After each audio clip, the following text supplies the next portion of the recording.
Welcome to the acclaimed podcast, The Deep Dive, featuring your esteemed hosts, Andy Monitor and Drew Dinzik, powered by BETSPERTS.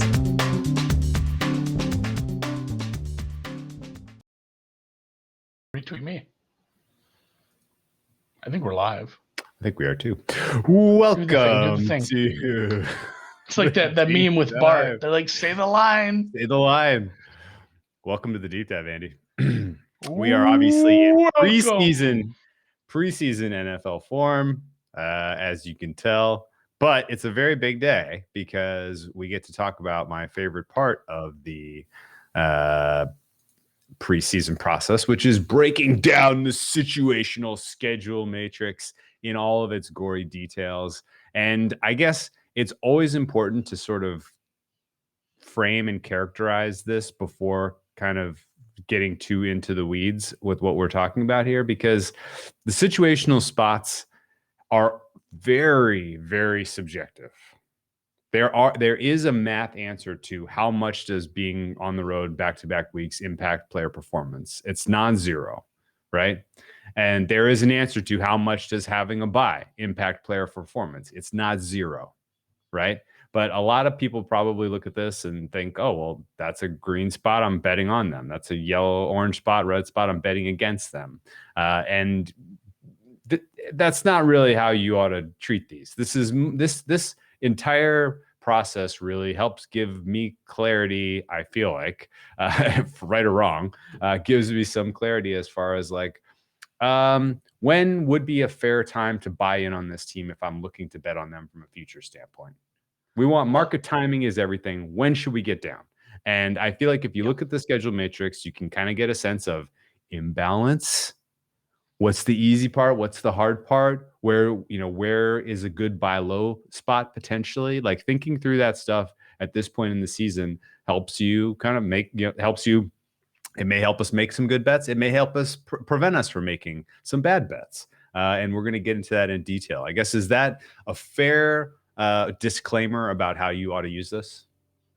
Yeah, and I think also too, I mean, some people could say, and maybe some people are a little more savvy and done this a little longer and have paid attention for years about the market. They can say, well, yeah, Andy, like some of these are the most simple things. These are the absolute simplest things where, oh yes, we're on bye, we're off, it's team coming off bye.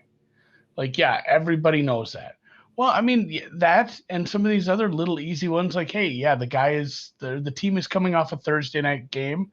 They have extra rest. The team has a Thursday night game ahead of them. They have less rest, or a Saturday, or if there's weird spots, or Thanksgiving or the holidays, once we get to those things are obviously baked in, but it's just a nice little reminder on why they're baked in, or why a line is a certain way. Like maybe a nice little reminder that you need to be adjusting because there's a little rest. Like you can take your power numbers, but you should also be adjusting for this, that, the other thing. There's a team with 3 straight road games, a team with even back-to-back road games, things like that. It's stuff that you need to be adjusting for, and staying on top of it. It helps a lot for me, especially when I'm running my numbers and then I look at all the situational stuff and be like, all right, I should give this team a quarter point bump here, a half point bump there, take away, or these two things kind of make a wash. Or there's some of these things that affect totals as well. So it's a lot of this stuff. It isn't just some guide for like, here's when to bet on a team and here's when to fade a team. Yeah, it's to help you make your adjustments. Yeah, guess what? You're not the only person in the NFL betting marketplace that knows that Team X is coming off of a bye. Everyone knows it, in fact. And even more than that, everyone has solved effectively what that means, right? Like it is broad. Is that a fair thing to say? Maybe it's not solved, but there is a broadly accepted adjustment now that you make for a team that is coming off of bye, taking on a team that is at a rest disadvantage. And really, like, that's kind of what the entire situational matrix is about: identifying spots where potentially a team is at a disadvantage, at an advantage, and then looking at the overall schedule and seeing, are there clusters of those over given portions of the schedule that would impact them winning their division, winning their conference, or affecting their playoff seeding, keeping them in or out of the playoffs. And all of those things, I think we can provide a ton of context here as we kind of break this down. Just don't use this and expect to get rich by firing away when there's an advantage, because broadly speaking, almost all of this stuff has been reasonably well captured by the market at this point. Right. No, for sure. And that is the biggest thing. Like I just said, it's built in, it's baked into the number, but it's a nice little reminder on why things are a certain way. Like, oh, this looks just a touch high. And you're like, oh, they're in an advantage spot. Their opponent's in a disadvantage spot. Here's why this is slightly off. I'm going to just leave this be. Like you said, and I think a lot of the things we do, a lot of the things that I take in personally, as far as media or information, it usually isn't leading me to a bet. It's leading me to not make not make an ill-informed bet. Something along those lines. That's a great call. And in the spirit of sharing some credit, I listened to an excellent podcast today about our friend Rob Pizzola and BetStamp Johnny, obviously competitors of BetSperts, but nonetheless, they're putting out a good podcast. And then I think Rob had a very specific point of view that I was like, hallelujah, somebody said this. And he said it in a way that I haven't really thought of it before. But he was basically like, I'm never going to bet against my numbers, but I may have an edge by my numbers that I don't bet. And this is some of the reasons why you might not, right? Injuries he was bringing up as kind of the key example for him. But certainly, like, if I have an advantage on a team and, oops, they happen to be, third straight on the road, or oops, they happen to be in an especially disadvantaged travel situation. I'm gonna skip it. I'm gonna waive that opportunity, and that you can do just as much damage not placing a losing bet at 1.1 as you will finding a winning bet at 1.0. In fact, a little bit more. So. Gotcha. With all that, shall we get to the schedule? Shall we unveil real quick before we unveil it too? If you are watching, I actually have the YouTube stream up because I wanted to look at it. If you like the new look, and I absolutely like the new look. I don't know, somebody in the chat, it should be working. I'm watching myself live on YouTube now. We had a little hiccup right there at the beginning, but if you do like the new look, obviously producer Dan has been making all these. It's looking great. Give us a thumbs up in the chat. We'll be working through a little more hiccups as we go, but I think we've got it nailed down. And by next week, it's the preseason, guys. It's preseason. Once we get the previews rolling here by next week, we'll be in full season form. But yeah, give us a thumbs up if you like the new look. And yeah, let's unveil. Let's unveil one of the two preview looks. This is the AFC in all its glory. And as you will notice, going through the schedule, there are more advantage spots for AFC teams and more disadvantaged spots for NFC teams. Andy, can you guess why? Because of the stupid 17th game. And yeah, I mean, there's going to be more home games. You're going to have more home games. You can have more facing opponent off a second straight away game, third straight away game, facing them in a funny spot. Like, it's just going to happen more often when you are having this many home games compared. So, and truthfully, we said this last week or earlier this week. I kind of hope they just go to 18 games. If you're going to go to 17, just go to 18. Balance this out. Somebody's going to cry by the end of the season about this. So hopefully we just get to 18 and sort this out. But yeah, the AFC. And really, now that I'm thinking about it, the AFC's tougher. Like, it's a tougher conference. Maybe so. I guess for this 1 year and however many years we have it, I guess. But for at least for this year, I'm happy that the AFC has it a little easier because it's a tougher overall conference. So maybe it will balance the power out a little. But yeah, for now, when you look at these, you will see more advantages in the AFC schedule. In the blind, how would you line AFC wins versus NFC wins this season? -8.5. Yeah, I was gonna say 7-8, I suppose. Like, kind of split the difference. Okay. 7.5 juicy to the over. Juicy to the AFC. There always is. There's a complete, and let's kind of go through the notes. Let's talk about notes about the bye first. Some other advantage, disadvantage spots. What else? What we identify. Some of the miscellaneous stuff, and then we'll kind of break down and highlight some of the true winners and losers and how they may affect some conference. Or some conference and some division prices. So starting with the AFC and the bye notes. Every team has a bye. How about that? That is true. That will Do you always be have true. do you have a Maybe thought 2 about buys eventually. do you have a thought about whether an early buyer or a late buy is better this year? And I just want to note that the earliest buys come to the likes of Atlanta, New York Giants, San Francisco, and the New York Jets in week 6. So no buys before week 6. Sometimes we used to see them in like 5, sometimes week 4. No buys till week 6 this year. And then we have some late buys. There are buys as late as week 14 for the likes of Indianapolis, Miami, New England, and the Philadelphia Eagles. All very, very, very late buys. So you come out of your bye and you just have the final quarter of the season left, 4 games. Do you have a general thought about whether, if you had a choice, would you take an early buy or late buy this season? Oh man. I mean, Short it depends. preseason.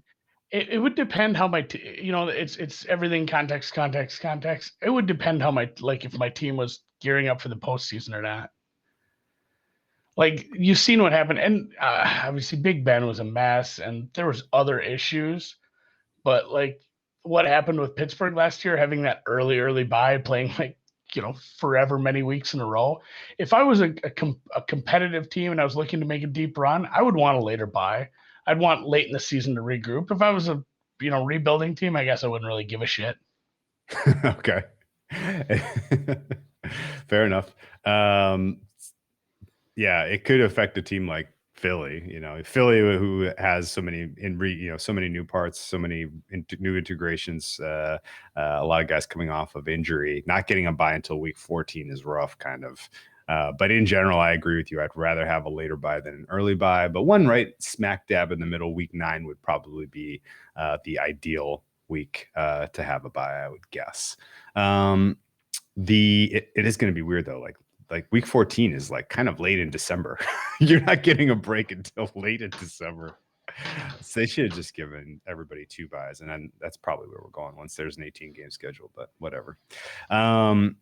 By playing teams coming off of a bye, wildly disproportionate across the various teams. This has been covered by some other folks that other folks who kind of do just the raw numbers of extra rest disadvantage over the course of a season. But you have a team like New England who gets absolutely neutered. New England got neutered. They have to play teams off of bye back-to-back weeks, week 7, week 8. And then thereby, week 14 is completely neutralized because coming into week 15, they're playing Indianapolis, who's also off a bye. So they do not get the 7-game advantage from a rest standpoint, and they have to play 2 teams back-to-back who do have that advantage. Similarly, Miami plays 2 teams back-to-back who have that rest disadvantage, or when they have that rest disadvantage. And, oh, by the way, that happens to come after they fly home from playing the Jaguars in London. Last thought on buys here for the AFC before we flip over to the NFC, specifically relating to Miami electing not to take their bye after playing London? Probably that's probably the biggest one. That's the one that stuck out right away. It's like, oh no, who did that? Was it Indy a few years ago? I feel like someone. Yeah, Indy did. They ended up winning against the Bears, but the Bears really peed down their leg in that game. Yeah, it's not a great thing to do, I don't think. I'm not sure if what the other option was. If they got their bye between the 2 New York teams instead, I guess that's okay.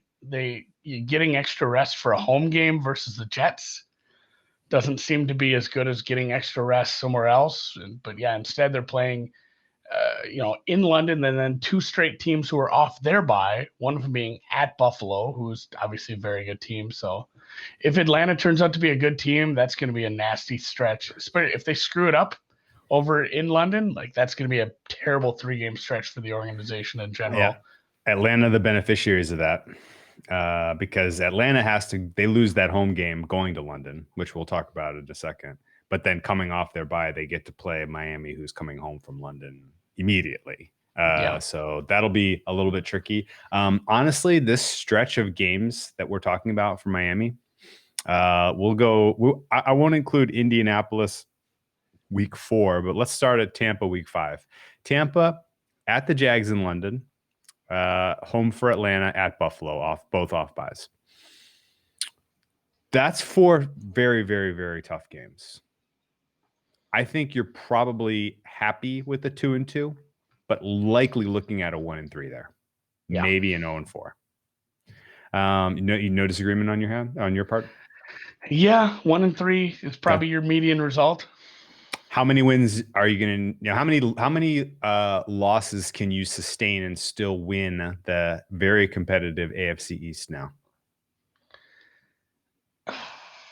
5. Everything's so different now that I have to think in 17 game increments. But 12-5, is that going to get it done against the Bills? 12-5 is, 12-4 and 12-5 are very different records. But yeah, 12-5 feels like an attainable, especially just looking at Buffalo's schedule right now. I mean, they play at KC, at Tennessee, at Tampa, at New Orleans. Their road games aren't easy, but Buffalo, 11, 12, 13 wins is definitely on the table for them. So falling behind that badly is it's not great. It might spell the end of things. Yeah, but that said, like if you had designs to play Miami wins the AFC East, are you going to get a better price before they play Houston week 9 or right this minute? I mean, probably then. Yeah. And I mean, just looking at Buffalo's schedule. This was just a setup for an example purposes, but this is kind of the thought process this helps me. It's a two-part problem too, because you got to look at how Buffalo will play through that stretch as well. Of course. Buffalo hosting Pittsburgh, hosting Washington, hosting Houston with a bye, probably beating Miami at home. That one's the big one. Beating Miami at home week 8. Then flips it. That gets you a bigger number.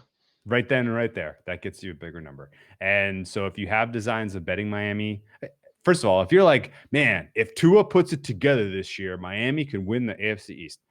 I don't disagree with that if he puts it together. But guess when I'm going to bet that? I'm not going to bet it now. There's just no reason to. There's no reason to. They're going to have 4, maybe 5 losses by the time we get to week 9. And at that point, you are going to get a substantially better price. And honestly, I'm probably not going to bet it because if you look at Buffalo's schedule, it is super duper soft down the home stretch. You see these last 4 games, man. They get to host 2 NFC South opponents, 2 NFC South opponents in Carolina and Atlanta, up in frozen Orchard Park in December and January. Bring in a dome team. Awesome. Let's bring in our dome team in week 16. Sounds great.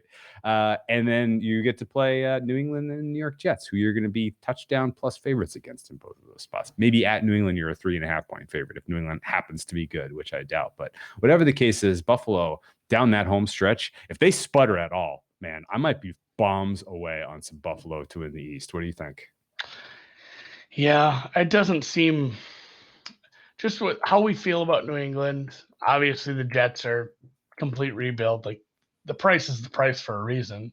It doesn't seem all that and just now that you get into some of these, I think that's why this is such a good tool when you start to look at, some of these division prices to make the playoff prices, anything like that. So yeah, like Miami is a sneaky team with a coach we kind of like and some pieces coming together. And, maybe with the uncertainty of Tua, it's, you don't look at Miami as possibly a win to the division price. Maybe it's if they play well enough, it's an alt win total over like 11.5 wins.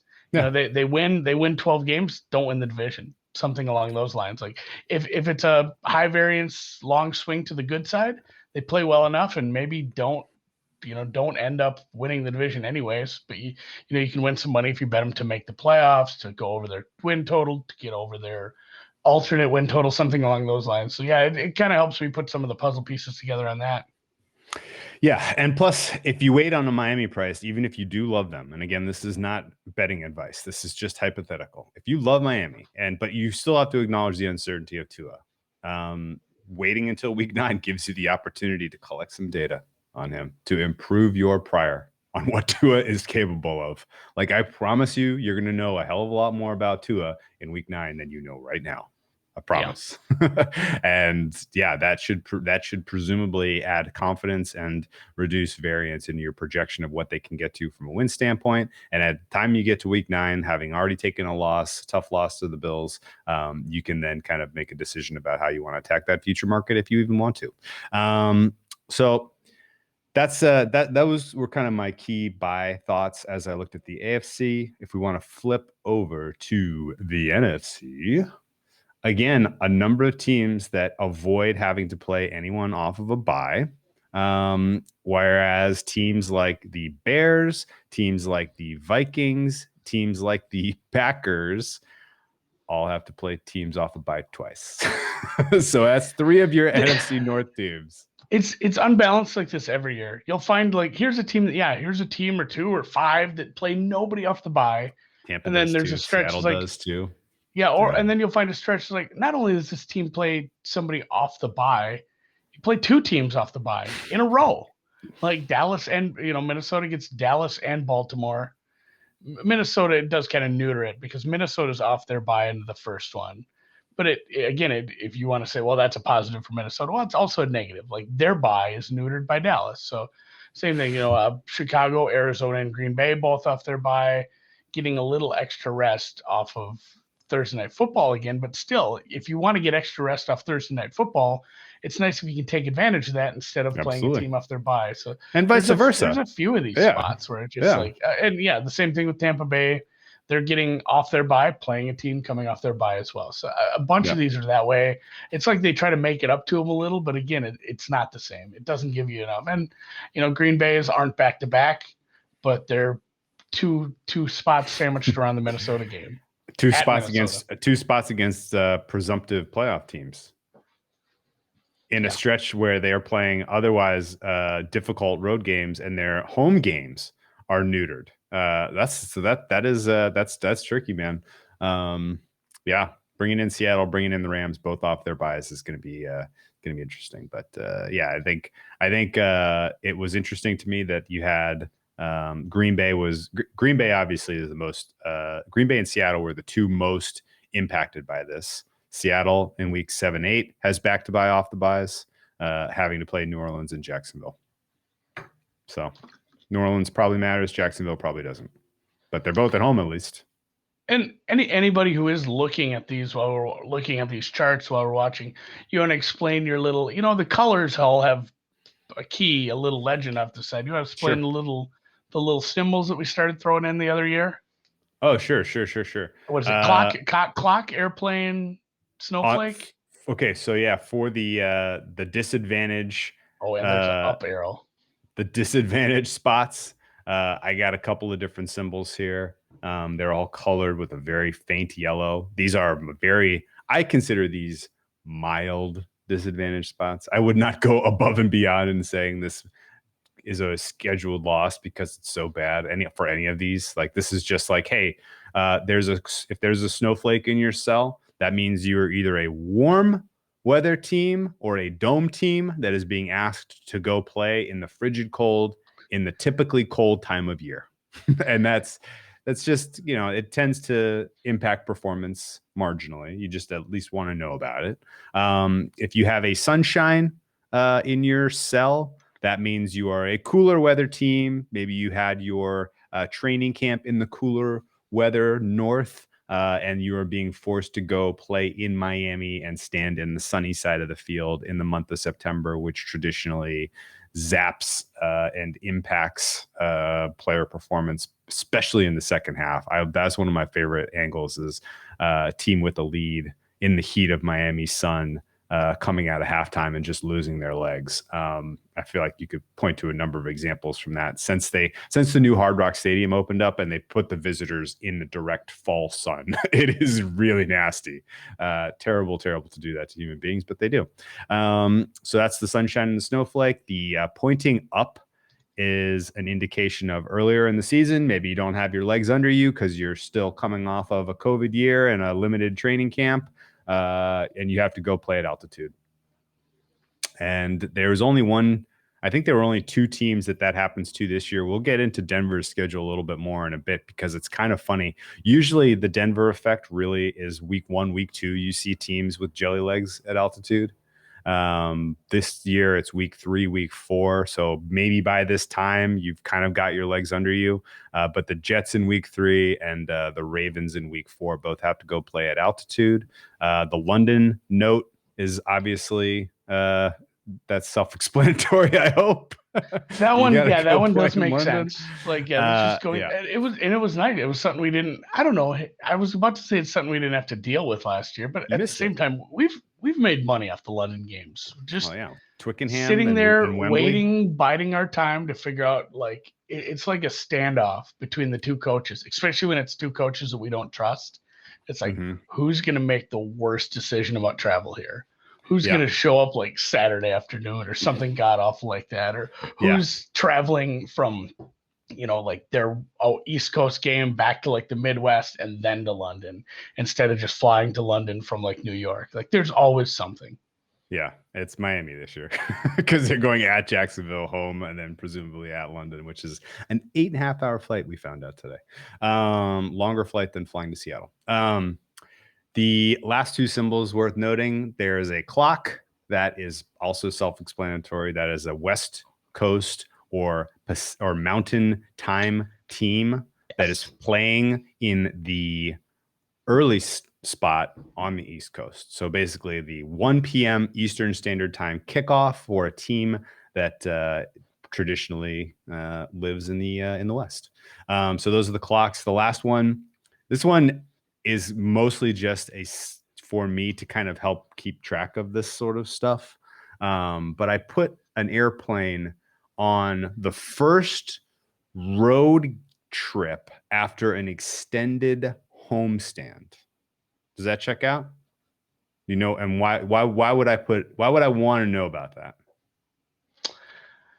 I mean, that is a thing too. When these teams get these weird stretches where they play, God, well, remember Atlanta's like, was that last year or 2 years ago where they played like 8 straight games indoors or something? It was maybe more than that, but because it was like, their away games are Indy and New Orleans, and they're home a bunch again. It's like every one of these is a dome game for a long stretch. But yeah, being at home for 3-4 games in a row and then finally having to travel, sometimes there can be a little more of a disadvantage spot once you've gotten comfortable at home. I don't know if we can although Killer Sports is going away, I don't know if that's going to be like a paywall thing or not. I use that all the time. It might be worth looking at. So the other thing about the reason I wanted those highlighted, not even just that a team is going to perform worse when that happens, but they could be overvalued by the market. Oh, that's a good point. Because they've been home and they've been comfortable, and it's a potential sell high. I can't believe I didn't catch on because I actually brought that up with Cincy. You did. Like when we talked about that earlier, I just kind of spaced that. We'll get to that division here eventually because there's a weird schedule. I don't know if it's a complete anomaly. I'm sure this has happened before, but yeah, Cincy has some weird things to their schedule, and they're not going to be a great team anyway. Yeah, but there are a couple of 3 week in a row homestands. Minnesota has one, Dallas has one, Cleveland has one. The one that Cincinnati has one. You mentioned that. Miami has one. The one that was very interesting though was Baltimore's. Baltimore is home from week 5 to week 9. They are home for 5 straight weeks. One of those weeks is their bye. But then that has a consequence because week 10 through week 14, they are on the road 4 of those 5 weeks. 4 out of 5. So yeah, that's kind of the idea of doing this stuff. Our YouTube is dumping on us today. That's a bummer, man. We'll have to figure out what's going on here. But yeah, the general yellow squares are marginally impactful. The orange ones indicate you are on the 2nd week of a back-to-back road games. The brown ones indicate you are on the 3rd week of a back-to-back road game. The hot pink is your opponent is coming off of the bye. And the softer pink is your opponent is coming off of Thursday night football. I think whereas the bye question has largely been solved in the handicapping community, people know exactly what they want to do in terms of adjusting for the bye. The Thursday night football question is less solved, in my opinion, because there are less rules around what you can do the week, in the couple of days you have in that week of preparation after Thursday night football. You can still have guys come in and, kind of install some new plays. You have a little bit more time to get your guys rested and recovered, and to install wrinkles and plays and really break down your opponent's strengths and weaknesses. And I believe that when you have extra rest off of Thursday night football, sometimes you play among your best games of the season. And we see that every year too, especially I think, again, not every team is built different. Not the same advantage doesn't affect every team the same. Like a team with more veterans or a team with a better coaching staff, it's like a multiplier. Like the Thursday night rest break for a shitty young coach. I mean, I keep throwing Zach Taylor into the bus, but like someone who, he's younger as far as experience, and he's actually pretty high on first coach fired props for so many other bad coaches being out there. But somebody like that, the multiplier isn't there. Like taking advantage of that just isn't the same as, I mean, I hate to just say Andy Reid off a bye in July. We're not even, that's our first, we should have a counter for that. Andy Reid off a bye counter for the year. But, a good coach with a veteran coaching staff or veteran players and a team who's experienced success, a disciplined team is going to take more advantage of that stuff. So we joke about the bye getting neutered by another team being off the bye or Thursday. It's like some of these advantages. It's why we said it's not just here's the bet on and bet against spots. Like, again, the context, having 10 days of rest is not the same for every team. Some teams are just not well coached, well managed. They don't take advantage of these things. Or they don't have good training staffs. It's not going to make a difference. Or they're the Chargers. And they're not going to get their guys healthy with the extra time. The flip side of this example of having an extra 3 days to prepare for your next opponent is the short week before Thursday night football. And again, another angle that I don't think is necessarily perfectly priced by the market is when you have an experienced head coach going up against a rookie head coach on Thursday night football. Typically, the experienced head coaches are installing plays the week before for that Thursday night football game, recognizing that with the short week, with the no practice on Monday, with the current rule situation in the NFL, you're going to need to be ahead of the game by a week if you're going to look your sharpest on that Thursday night game. And guess what we have this year in the NFL? You're not going to believe it. 7 rookie head coaches playing on Thursday night football, which is outstanding news for a lot of us. No team gets to play 2 of these. And in general, you don't have a ton of good coaches going up against teams with inexperienced coaches. So Kansas City is an example where you do have that. Kansas City and Andy Reid get to play against the LA Chargers and Brandon Staley on Thursday night football. That should be a mismatch. Frank Reich in Indianapolis get to play against the New York Jets and Robert Saleh on Thursday night football. That should be a mismatch. Bill Belichick and the Patriots get to go against Art Smith on Thursday night football. Little rematch of the Super Bowl. Yeah. That's probably advantage Bill. I don't think that's super, I don't think that's a super controversial call. And then the other Nagy, ones, man. Yeah, even Nagy. Nagy gets to go up against the Dan Campbells of the world, and Bruce Arians gets to go up against the Nick Siriannis of the world. So, who do we see who gets to draw Dave Culley? Looks like it's Carolina. Panthers draw Dave Culley on Thursday. Early in the season too. I think this is not as important early, and maybe argue with me on this, I guess, but you think early in the season, late in the season, this changes? Early in the season, you're still getting to know your team a little as a rookie head coach, probably less prepared to prepare them, but also you're not as ground down as a team. I still think it's probably worse early on because you've had less time to work with the offense, less time to put a game plan, and you've only put 2 game plans in place at that point if you're not counting preseason shit, which you shouldn't. So yeah, rough spot for Cully there. Week 3, having to play a Thursday night game right away off a game against Jameis Winston there. Even a coach that I have tremendous respect for in Cleveland. He had a short week into week 2 last year going up against Zach Taylor, and the Browns could not manifest a cover. So it's still possible that earlier in the season it matters more.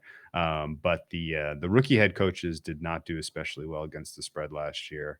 Carolina did not cover. Cleveland did not cover. The Giants did. That was the Carson Wentz game where everything was set up to go right for Philly to get back on track and save their season, and they did not. That was, I think, the last time I bet on Carson Wentz, still to this day. So, yeah, there was only 3 of these examples last year, and there's now 7 this year, so that's exciting. Thursday Night Football is going to be fun to bet this year. Didn't really have a ton of other advantage, disadvantage stuff to bring up here. I guess the one last thing that's kind of weird, the requested road trip. We had trouble finding this year. It's been buried. This information was a little buried. Apparently, San Francisco is, as best we can tell you, San Francisco is the only team that requested 2 East Coast trips to occur in back-to-back weekends so they can stay at the Greenbrier and get a focused week of practice. The last time San Francisco did this, they came out blazing and buried the Giants, even though they had massive injuries. The time before that San Francisco did this, they came out and they buried the Bengals, who I bet on that day and regretted as probably the worst play I made for the entirety of the 2019 season. +1, man. They're both on that. It was +1. I think they lost. I mean, just off the top of my head, I think it was 42-3. Yeah, they lost. It felt like 42. At least it wasn't like a close game. We didn't have to sweat that one. There are a couple of these I wondered about. It's divisional stuff, so maybe not. And it's Dallas. It's not like Dallas isn't West Coast, but Dallas does have Washington and the Giants back to back. I'm not sure I think you probably fly back to Arlington for that. I think you do too. Otherwise, really, honestly, some of these are. There was one that was kind of a head scratcher that I was really trying to track down, and I never got a straight answer. And we'll talk about it again in a second here. But it's the Denver Broncos. They played back-to-back roadies early in the season. We'll get to their schedule. We'll break down the AFC West in a little bit more detail in a second here. But that is one where I'm going to be looking for more information to see if Denver decides to stay east. But best I can tell you, there was only the one team, San Francisco, that requested back-to-back roadies this year, which I think is an advantage for them, honestly. At least they have proven that they can make the most out of that. So let's see if they do it again. They would be taking advantage of Philadelphia in that second game, potentially, after presumably getting a win against Detroit week 1, which may set them up for some early season success, which we will also talk about next. But I want to go back to the AFC. And I want to talk a little AFC North. AFC North. What's your current temperature on Browns Ravens for AFC North? I haven't looked at prices. Like what do we have for what's kind of market? Let's say they're both plus 120. Let's say they're both plus 120. And so every year we have this where there's a team that everybody's on and everybody loves them and it just doesn't work out. Like it's like, oh, this is such a popular team and everybody thought that, Super Bowl tickets, and we're laughing when they're like 4-6 somewhere down, in the middle of the season. Cleveland feels like that team, but I just can't buy it. Like I don't feel like they can F up that bad. Like Baker Mayfield would have to take a huge step back and all these additions would have to, like maybe a bunch of injuries and a regression from him. Like I'm pretty pro Cleveland this year, even with they both have tough schedules. I think they both have tough schedules. Cleveland has a really easy stretch in the middle. If Aaron Rodgers isn't playing, and I mean the end of the season could be after this. If you look at this stretch, the Detroit, at Baltimore's not easy, but then by Baltimore, Vegas, like that's a goofy spot. But if you end up with like, what is it, Jordan Love, Mason Rudolph, and then whatever's left of Joe Burrow at the end of the year, like this, Is Mason Rudolph still on the Steelers? I thought it was I don't know, man. Dwayne Duck Haskins. Hodges, Dwayne Haskins, who knows? Yeah, that could be pretty nice. Yeah, let's talk about Baltimore first. The Ravens start out difficult, 3 out of 4 on the road. Nothing absurd travel wise, but you do have to make 2 trips west. You got to go to Vegas for Monday Night Football. Let's just assume that they get a fair whistle in that game. Let's just assume.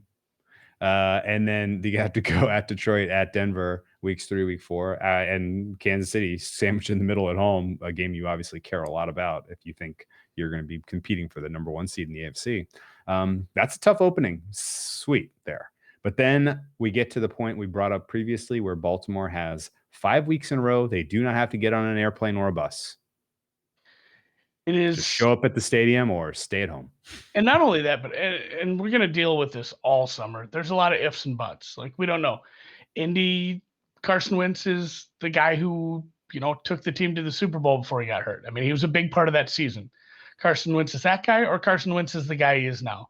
Indy can go a couple different ways. So like that Indy game could be a cakewalk if shit doesn't work out there. The Chargers. That's their 3rd week in a row on the road also. Yeah. Indies. Yeah. Indies. Indy. So Indy with a quarterback, we don't know if it's going to work. That could be, if Minnesota is scuffling like they did last year, kind of a middling team, Cincinnati didn't fix their offensive line, you have a bye. Like the Chargers, the toughest game in there might be against a rookie head coach. Truthfully. Yeah. So I'm saying I would say a nice stretch for them. I would say with pretty high confidence that Baltimore, I don't believe that they emerge clean out of those first 4 weeks, but I don't think I see a loss in their next 5. And so there's a potential. There's a potential buy low on Baltimore starting week 5. Then things get gnarly for them though. Week 10 through week 14, they have their 4 out of 5 on the road. Miami is one where you potentially can sell high on them for that game, depending on how hot the market is on Baltimore at that time. Chicago is a weird one because that's their 2nd straight roadie, but they get extra rest off of Thursday Night Football. But Chicago is coming off of their bye, so I'm probably going to skip that one.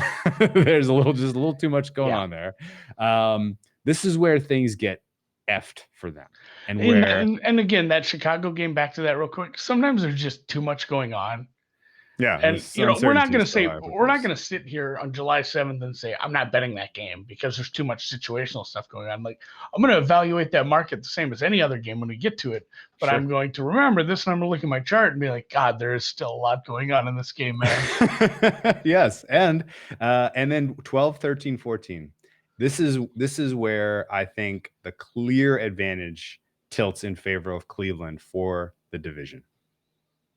Baltimore hosts Cleveland, their 1 home game and this 5-game stretch.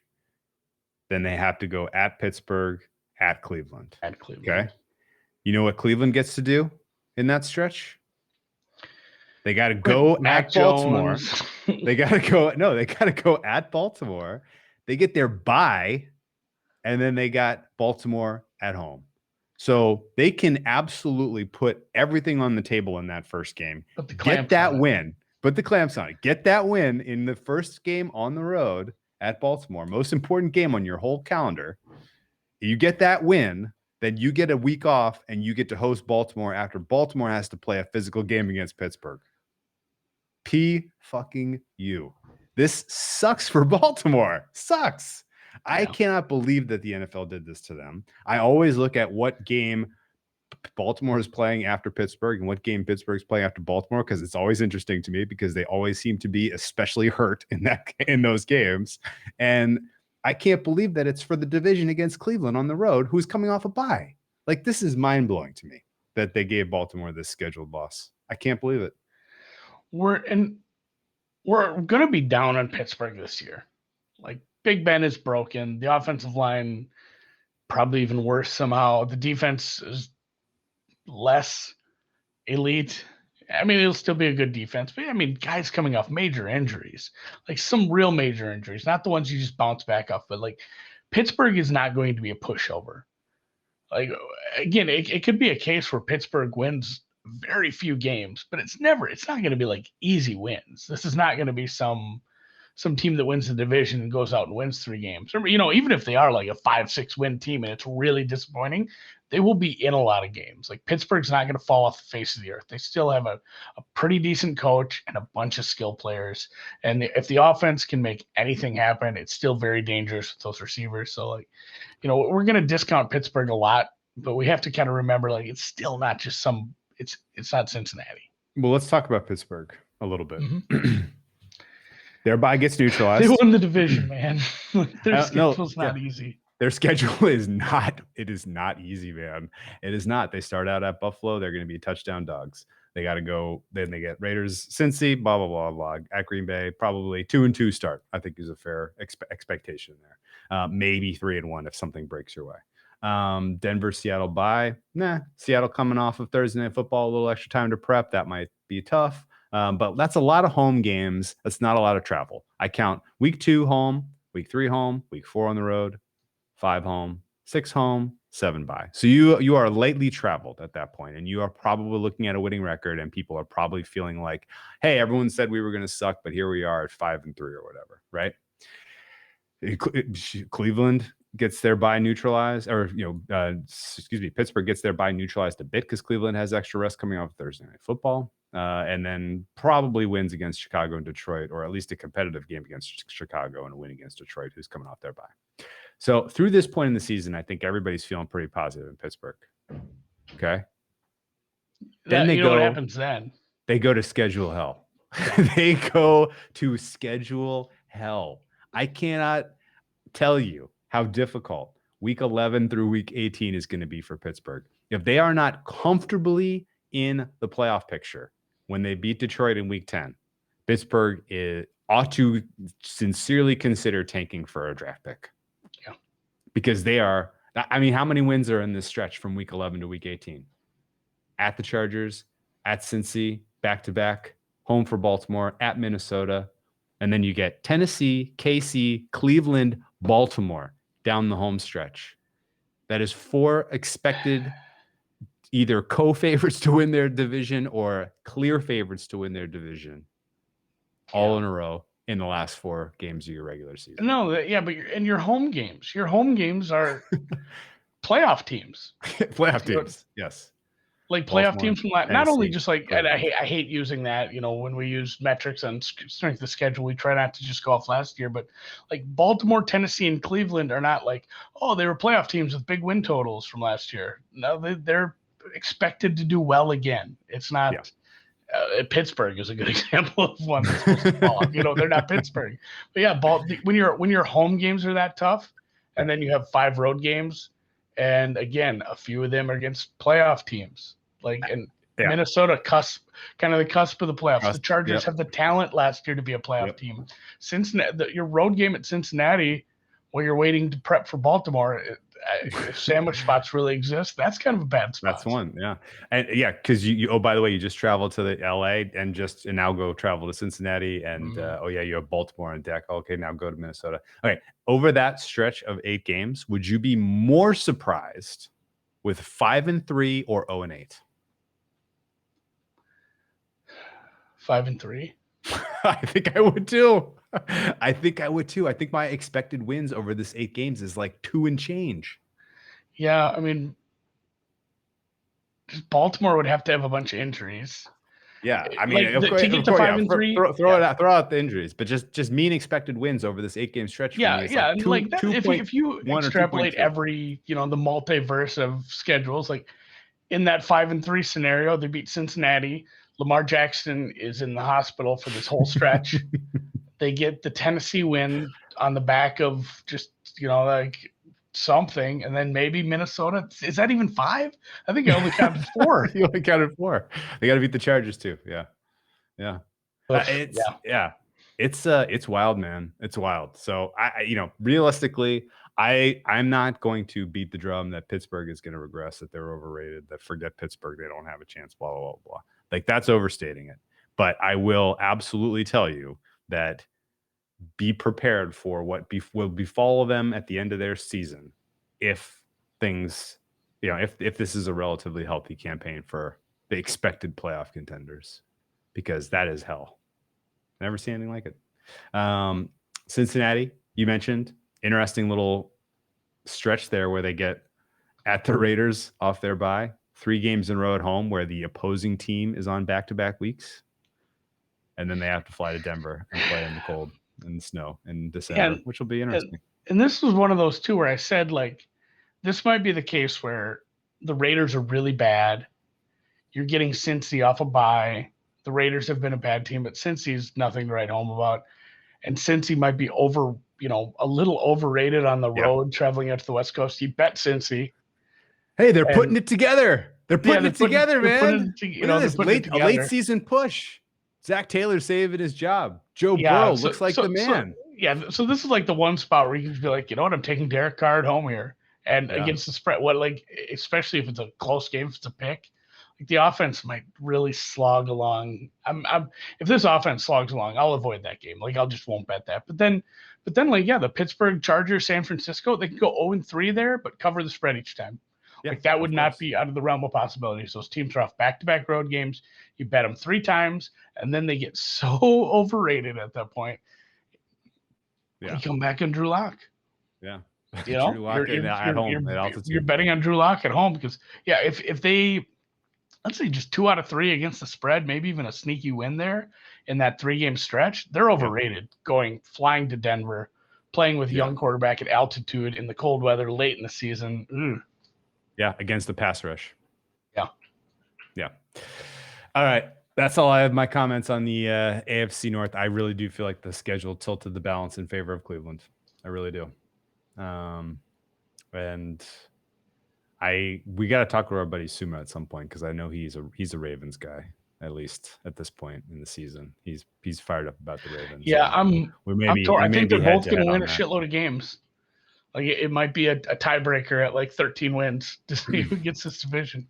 I mean, I have a hard time being down on the Ravens, especially if Cleveland's 2-0. If Cleveland is 2-0 head-to-head against Baltimore, riddle me how Cleveland doesn't win the AFC North. No, I don't know. It's set up well for them. Yeah, it really is. It really is. Let's flip to the NFC least. How about your Cowboys? Yeah. Weird schedule. That's a tough start.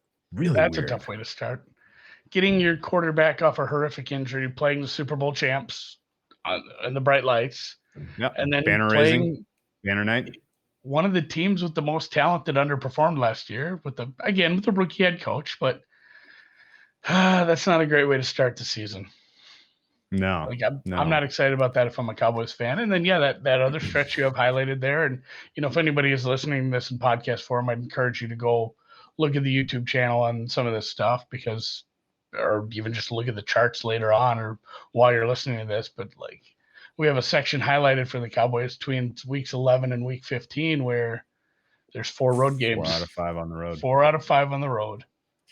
And 3 in a row. So you go back to back to back, 2 of them in division.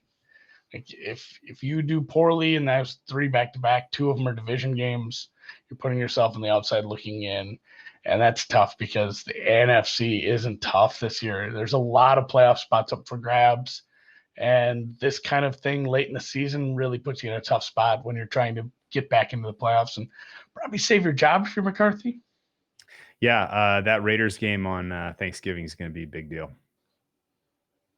Yeah, that's a weird one. My God. You better play well on that one home game you have in this 5-game stretch against the Raiders on Thanksgiving. If they lose that game on national TV in front of everyone on the holiday, and then the rest of that road trip goes about how you'd expect it to go. It's gonna be tough for McCarthy to be there after the Philly game at the end. It is. I completely agree. And this has cooled me a little bit on any kind of Dallas enthusiasm, to be honest. This time last year, we were having an argument over whether we were betting McCarthy Coach of the Year or Dallas most points scored. And you were on the Coach of the Year side of things, and I was after like 2 weeks, I was like, well, I strenuously object.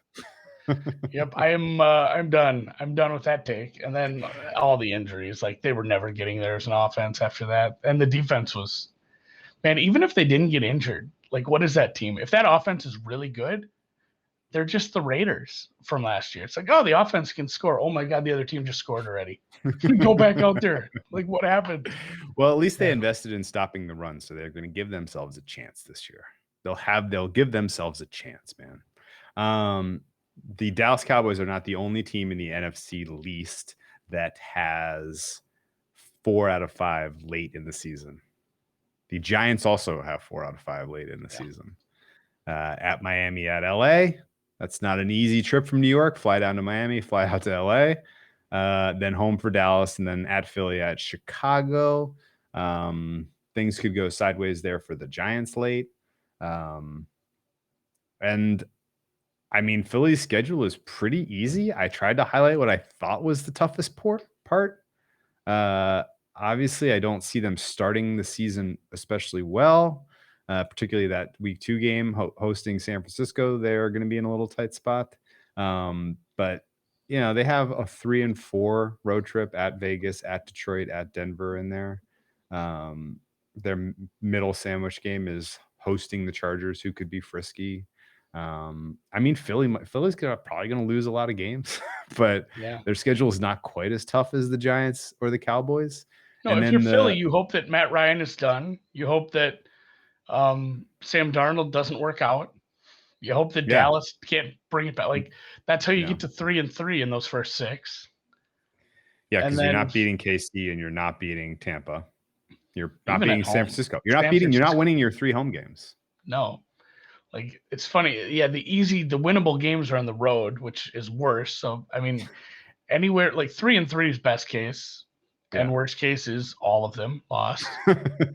And then, I mean, these are bad teams, but then you head into 2 straight road games, 3 out of 4, 1 at altitude. You know, Vegas and Detroit aren't good teams, but they're still NFL teams. Like the gulf, you know, anybody who bets college football realizes like the gulf between, I don't know, Bama and like a bad MAC team or a bad American team. Like there's a big gulf. But like, you know, the difference between the best team and the worst team is only 20 points really. And, you know, 17 to 20 points in an NFL season, really. Yeah. Whereas those are like 60. It's still the variance bug can get you a lot quicker when the difference is only a couple touchdowns. I probably should have highlighted down through the Jets game because that's 5 road games in 7 weeks, all right before your bye. So you have a late bye, your team could be gassed, and you have to go travel 5 weeks out of 7. That's tough. That's a tough stretch, man. You know, Philly to New York, back-to-back weeks is obviously not like especially strenuous, but it's still, you know, you're still not in the friendly confines. Your finale for 4 divisional games, 3 of them home is kind of nice. So if you're doing surprisingly well, you know, let's say you're 3-6 through your first 9 games. Can you win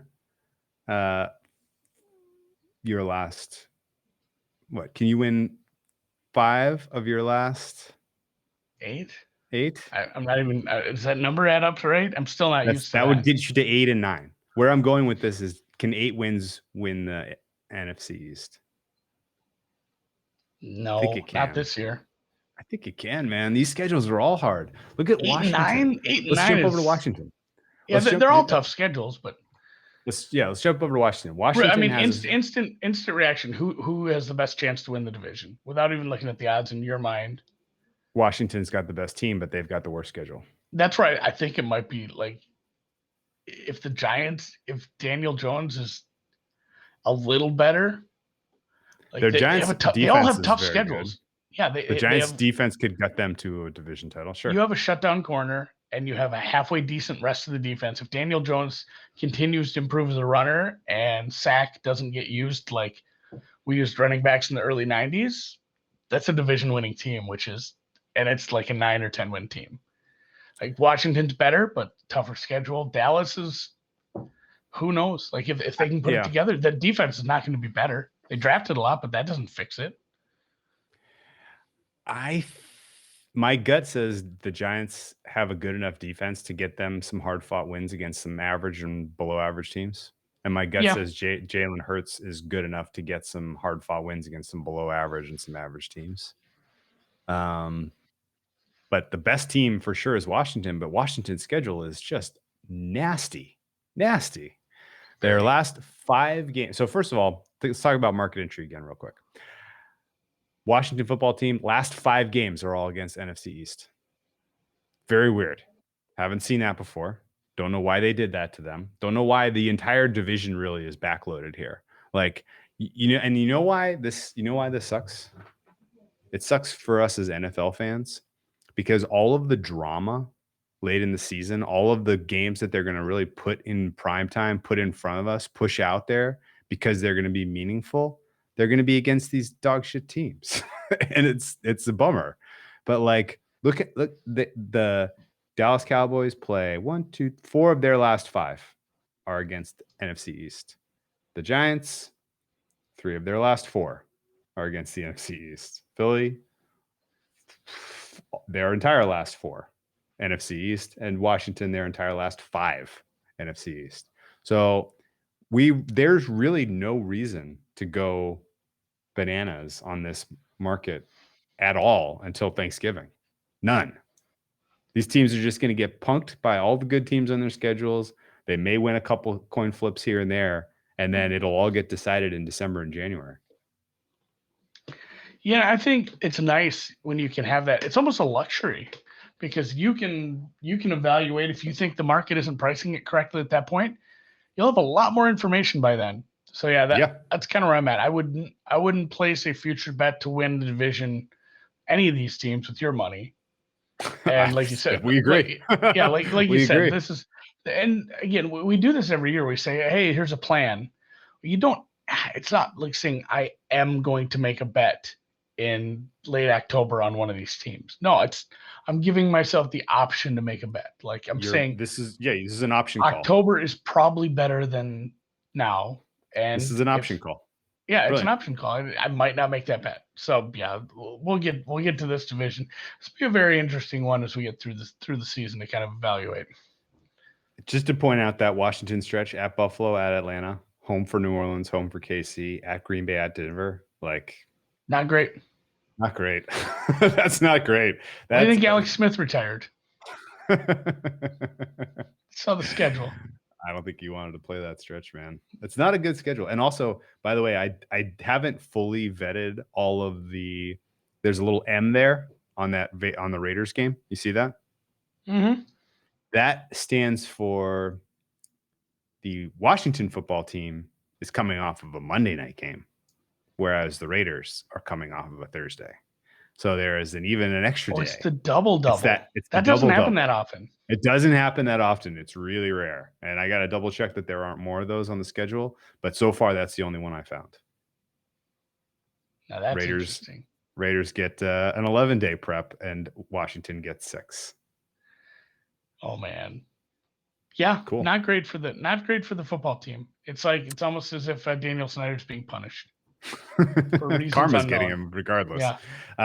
Let's flip next to the AFC West. Denver Broncos, as we mentioned, have 2 road games on the East Coast to start their schedule. The second of those in sweaty hot Jacksonville, Florida. This sucks for them for 2 reasons. Number 1, they don't get the altitude advantage in weeks 1 and week 2. And that's a thing we've highlighted in years past, where it's like it is going and playing up in Denver right off the bat. That sucks. Tough. Teams never do good then. Never do good. That's gone. Meanwhile, this is again also looks like if they decide to stay east for that Jacksonville game, which I think they should. I would keep my team east. Get an extended week of preseason in there. Get that Jacksonville win. Then you get home for Jets, home for Baltimore. You can get off to a decent start if you can, as long as you can win that week 1 against the Giants. After that, their schedule is pretty cake. They get to host. They don't get to use their cold weather advantage except for the Detroit game. Maybe week 12 against the Chargers. That might be a cold weather game, but I'm not totally expecting that. But week 14, you're getting a dome team in the snowy confines of Mile High, which is cool. But overall, I thought Denver's schedule was relatively easy / fair. KC's schedule is front loaded like a MFer. I don't think there's really a rush to bet a KC future considering they start Cleveland, Baltimore, Chargers. What do you think?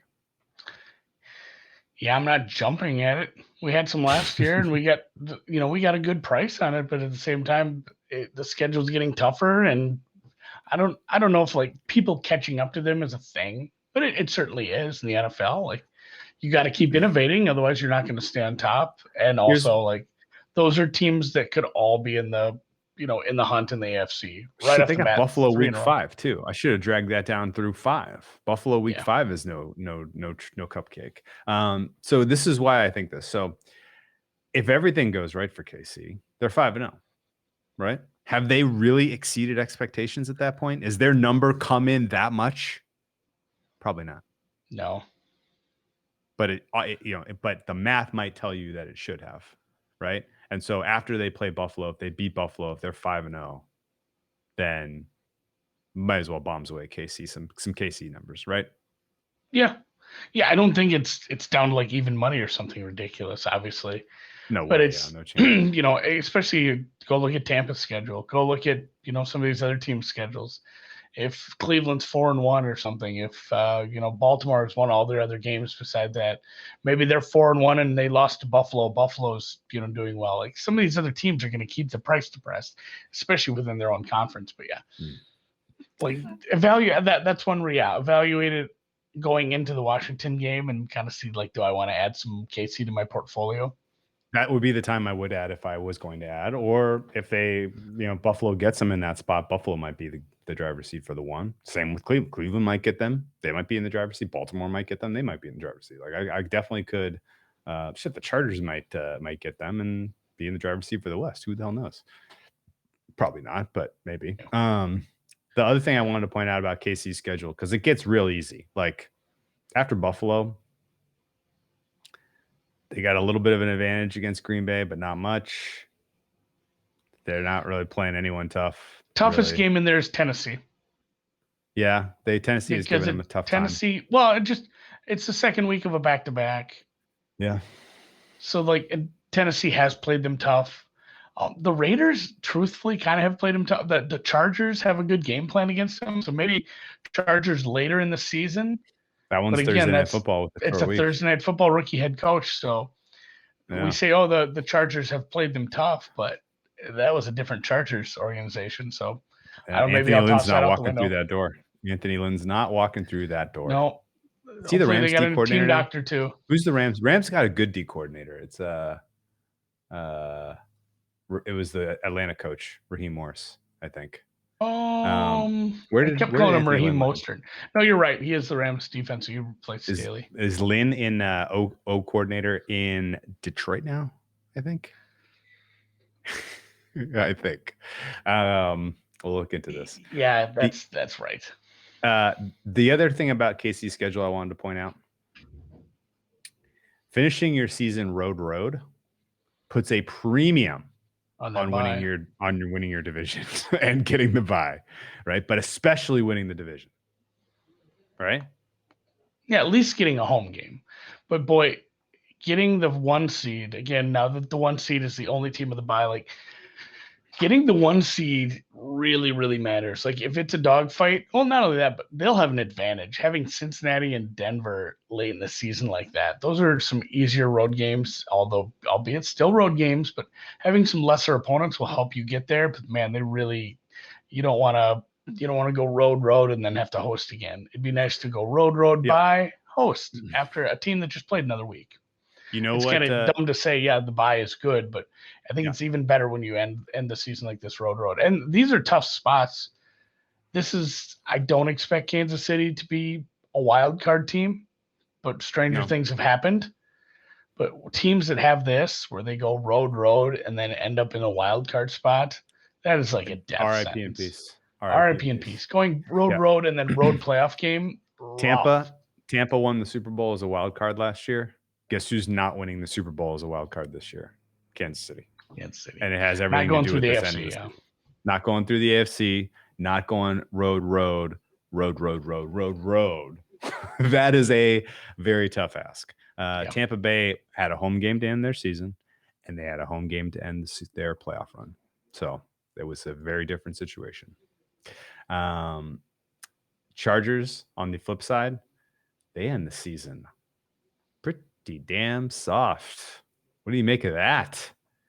Everybody's coming to them on back-to-back road games. They get a little extra rest before they got to play Houston. Although Houston, they got to play them early. They have a bunch of earlies. You can't see the clocks in all those, but the Chargers have 5 games that kick off at 1 p.m. Eastern Standard Time, compared to 2 for Denver and 3 for the Raiders. Oh no, the Raiders have 5 also. I don't know why my clocks aren't showing up on this. They're on the main one though, I think. But yeah, they definitely are. Yeah. Not the easiest first half of the season, but it gets easier. Like I have the Chargers penciled in as a playoff team, a wild card. And a big part of it is that easier second half of the season. AFC is going to be tough, but yeah, Giants at Houston, Denver at Raiders, like playing an absolute dead Raiders team at the end of the year, getting your offense right. It sucks because what we just talked about, it's probably going to end up being a wild card team that plays a road game. So you going from playing at Vegas, and then the next week you're probably heading to Cleveland, Buffalo, Baltimore.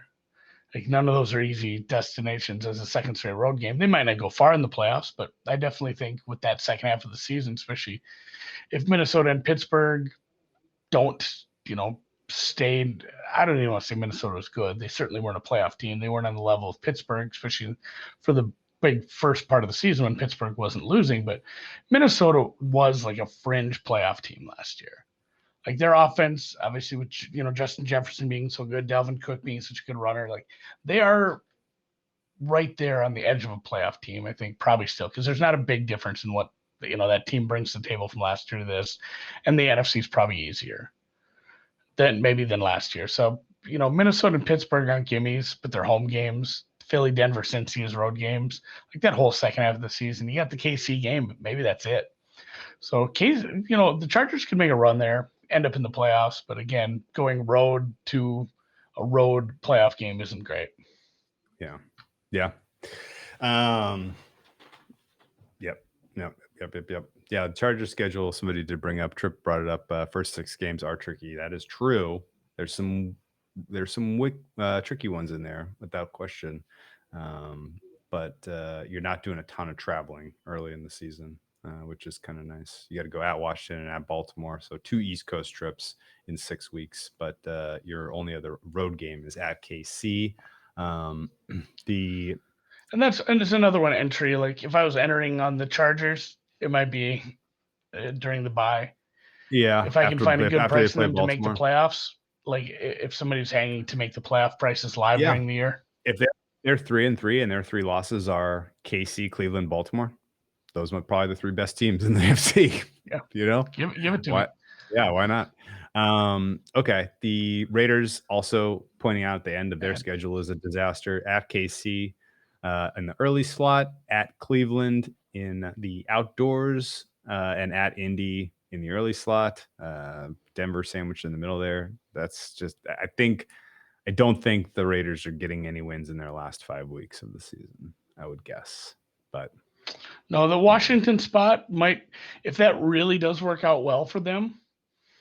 I hate to say bet KC, but let's say the Raiders look really, really good because they got extra rest versus, nothing against that coaching staff. They're veteran coaches, but that's a big ask for anybody to prep for on a short week like that versus a team with extra rest who gets extra time to prep for you. Like if the Raiders look really good at home versus Washington, maybe that KC number comes within a range where we can bet it and not feel even bad about it and watch KC just mop the floor with a team that turns out wasn't that good. They just had a good spot. I think Hey, a here's lot a of crazy. these spots here are just, hey, you're not betting on this week. You should be betting the next week after Yeah. they've become over or underrated. Yeah, without question. That's why it's so useful to look at the fabric. Let's talk about a point that Patrick brought up that I've had in the back of my head that I haven't brought up to you, but it's been I've been stewing on this because we haven't seen any home games for the Raiders with a crowd. Will home games for the Raiders have a home field advantage for the Raiders?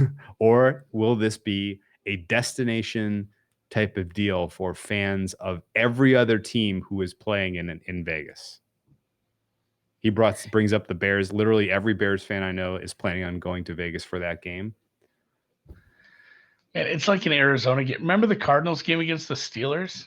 It's like there's more terrible towels out here than anything. And, Arizona's a retirement state where you get a lot of fans who just moved, especially from cold weather cities. Like, I'm not shoveling snow once I'm 60. I'm moving to Phoenix.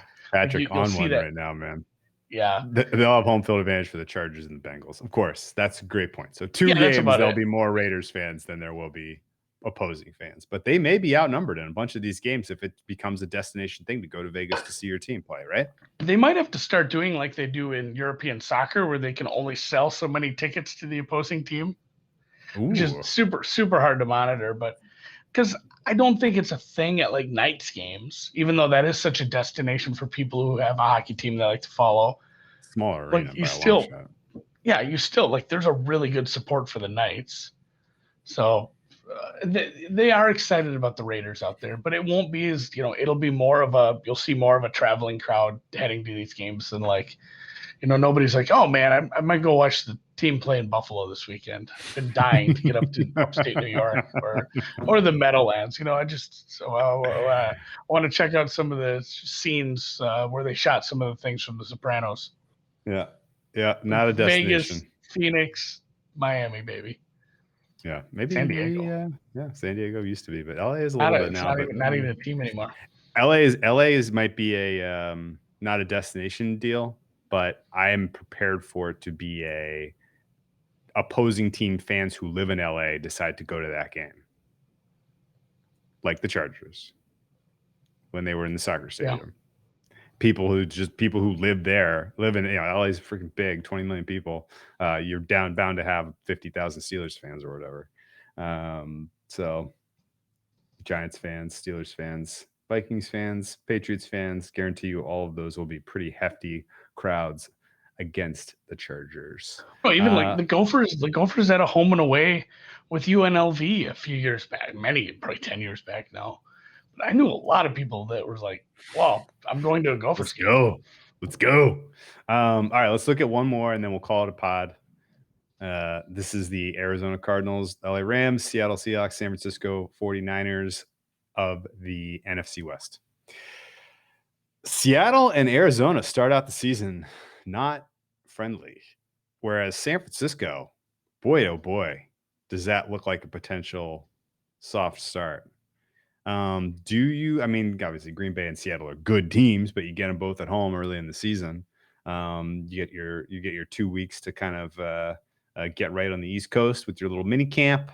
San Francisco can potentially get off to a good start because it gets easy for them after that.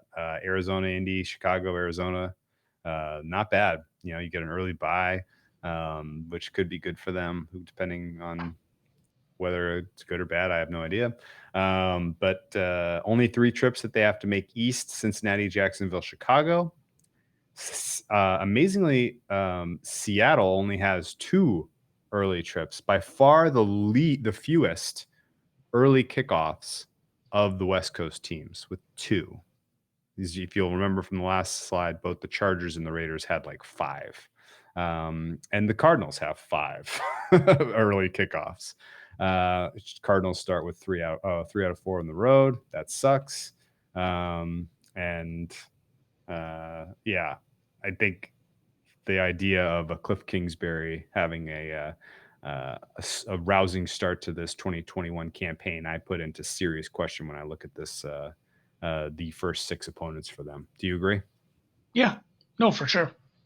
I'm thinking too, like we're gonna have to save these and use these scheduled things like that the divisional ones.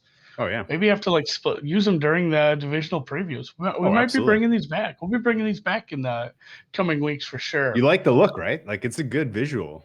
Well, and it's funny too because somebody in the chat right away asked "Hey, do you have these by division or are they always alphabetical to look at?" I'm like, "Oh, buddy, you're in for a surprise, buddy. We're not going to get all the divisions up. We just picked the four that had the most kind of interesting stuff to talk about. The most interesting. We'll have all of them when we get around to those divisional or the previews for each game. But yeah, for sure.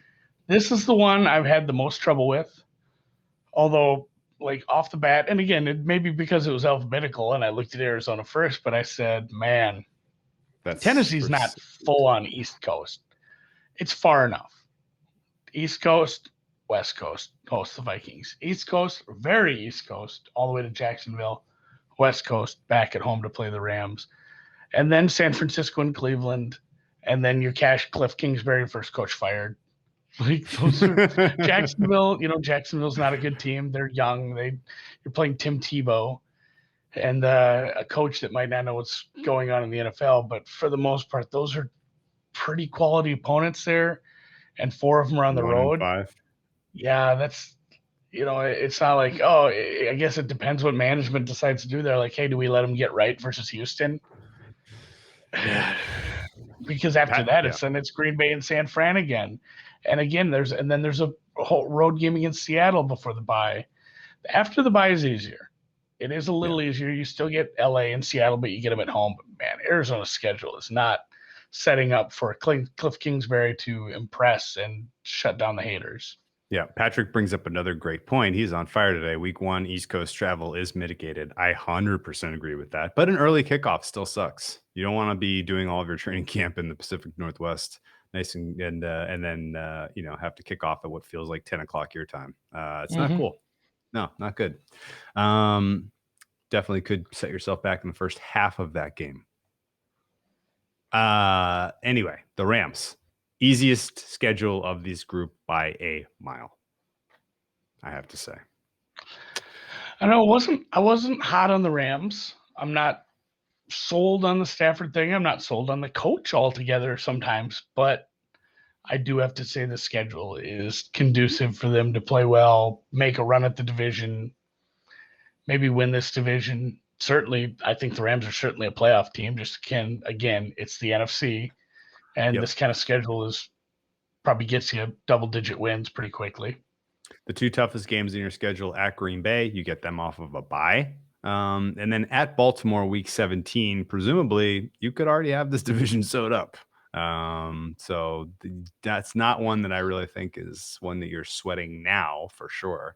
2 losses to the Niners because Kyle Shanahan owns your coach, but that's fine.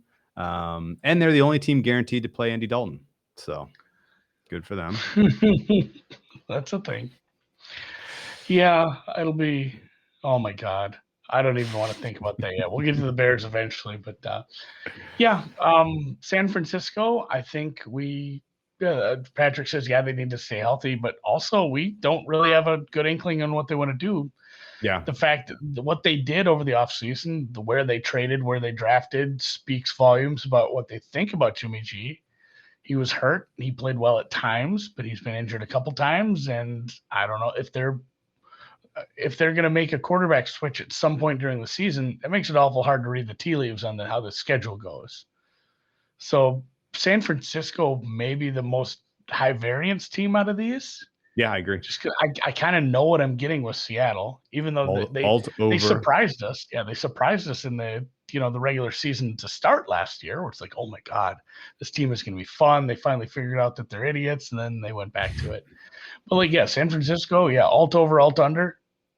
It's like either they bungle this quarterback situation, they take a lot of talent, and they turn out to be last year's Chargers, where it's a lot of talent, but can't quite figure it out. Or they play really well and they make the right choice at quarterback, which I don't know what that is. Yeah, God, so much more to get to when we get into the team by team previews. I'm pretty fired Yeah. up. This was a good appetizer, though.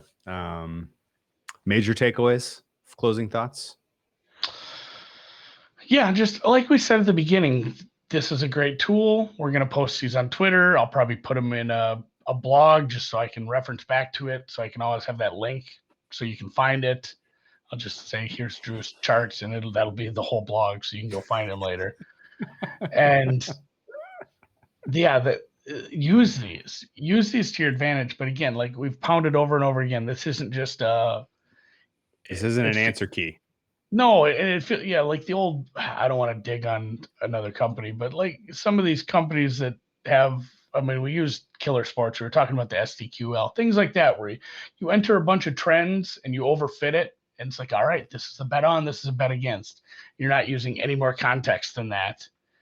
That is the that's not the way to handle this at all. It's use this as context. Use this as a reason why the line is a certain way, and maybe like we kind of hit on partway through the podcast there, use it as something to realize a team is going to be overvalued or undervalued after the game that we're playing, with the big disadvantage spot, or the Raiders one was a big one where it's like, man, the Raiders are going to have such an advantage.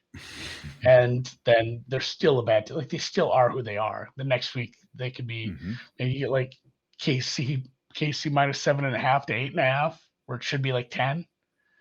That if you get that in single digits, yep. Just using my power numbers at home, it should probably be like 13 really, but boy, even a 9.5 probably bettable there. I'm curious. I should go look at what the line is for that game right now. We'll have them available. We'll have them available when we do the team by team previews. For sure. We'll get back to that. But you know what? You're right. When a team has a scheduled loss or a scheduled win, be prepared to pounce on the overreaction the following week, because that's maybe the more valuable betting spot than because how the market reacts to this stuff is always more valuable than any situational angle is ever going to be, in my opinion. I thought I had all the games in some spots. Maybe I don't. There's just week 1. I just have game of the year. I really doubt that's a game of the year.